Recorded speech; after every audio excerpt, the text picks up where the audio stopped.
since you were already in Scientology before you joined the Navy, Mhm. did anyone try to talk you out of joining the Navy? Yes. The executive director of the mission, because I was, I told you I grew up in a small town, right? There wasn't many options for me. So I was like, I got to get the hell out of here somehow. Like what else is a 21-year-old that has one semester in college? What are you going to do to get out of there? Join the military. And not only that, but I wanted to have an experience. I wanted to see the world and do all that. But yeah, the executive director, he was like, don't join the Navy. They program you, and you're going to have to do a lot of deprogramming when you get out. And you won't even know if they've drugged you and hypnotized you and put you under the Mark MK Ultra. The MK Ultra, the CIA program from what was that, in the 40s or 50s or 60s or something like that. It was, yeah. And they're like, join the SEAL. You can see the world. You'll be able to go all these different orgs, and you're a very able guy. You're very smart. You're very well put together. Very disciplined. Instead of giving that to the Navy and to the the government, why don't you help out an actual good cause that's actually trying to save the planet? That was more or less how they were trying to sell me on it. And the crazy thing is, this guy was just a mission owner, right? He had a regular job. He had his own painting business.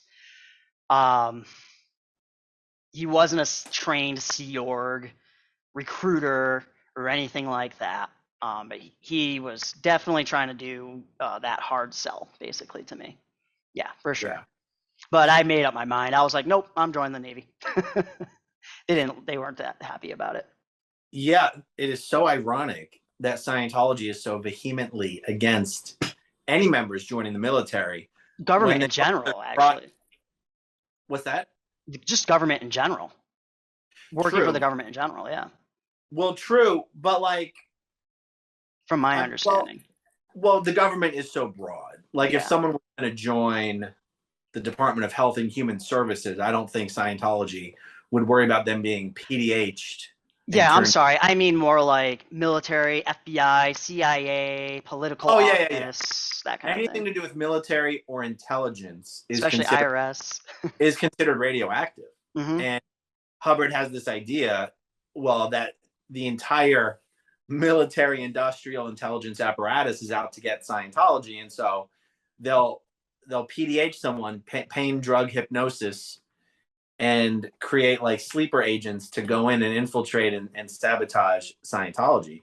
Mm-hmm. And the fact is, if you so I grew up with a kid that grew up in Scientology. He's one of the only Scientologists I know of who actually joined the military, but it was under the strict condition that he refused to let himself get reassigned into military intelligence. Mm-hmm. Because if you're in military intelligence, you're an illegal PC. You can't get auditing for the rest of this lifetime. Mm-hmm. Because LRH was so fucking paranoid about the military sending in people to destroy Scientology. Oh yeah, trust me, I know. It was a problem every time with ethics. Every time I would go in before doing, how you go to ethics before you start a new course, make sure you get checked out and whatnot. Every single time I would go down there, it came up, it was an issue, and I had to convince them over and over again that, look, I had a secret clearance. The only secret information that I had is now expired. The only thing that I actually knew that was secret information was how much ammo we had on board the ship. That's it. In torpedoes. Torpedoes are not secret. They're confidential. Sorry. But that's the only kind of classified information that I knew. And I had to be very clear about that to them. How did they explain to you what their concern was? It just came up in an A to J. It just came in. It just came up as the question, do you have a secret clearance, or do you have any kind of a security clearance? Yes, because secret clearance lasts for 10 years. So I joined in 2007. My majority of my time at Celebrity Center, I had a secret clearance, an active secret clearance, until mine didn't expire until 2017.